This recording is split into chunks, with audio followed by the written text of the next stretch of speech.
પરીક્ષા આપતા વિદ્યાર્થીઓ માટે ઇંગ્લિશમાં યુઝ થતા 3 ઇડિયમ્સ છે. કીપ યોર ચીન અપ. કીપ યોર ચીન અપનો સિમ્પલ મિનિંગ થાય છે બી કોન્ફિડન્ટ, વિશ્વાસ રાખો. નેવર લૂઝ યોર હોપ, ક્યારે પણ આશા ગુમાવવી નહીં.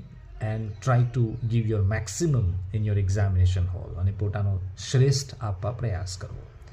The second one is have the nerves of steel. Have the nerves of સ્ટીલનો સિમ્પલ મિનિંગ થાય છે બી કામ અંડર પ્રેશર સિચ્યુએશન. જ્યારે આપણે પરીક્ષા ખંડમાં હોઈએ અને લખતા હોઈએ ત્યારે કામનેસને જાળવી રાખવી, શાંતિ જાળવી રાખવી. Try to be mentally cool, માનસિક રીતે શાંત રહેવા પ્રયત્ન કરવો. And the third one is the ball is in your court. The meaning of this idiom is very interesting. The teachers have taught you.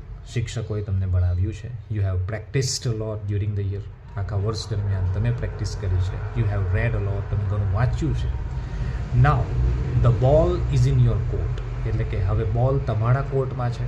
જેમ ટેનિસની રમતમાં 2 પ્લેયર્સ હોય છે, એક પ્લેયર બોલને બીજી બાજુ ફેંકે છે, બીજો પ્લેયર બીજા તરફ ફેંકે છે, એટલે કોર્ટ જે હોય છે બદલાયા કરે છે.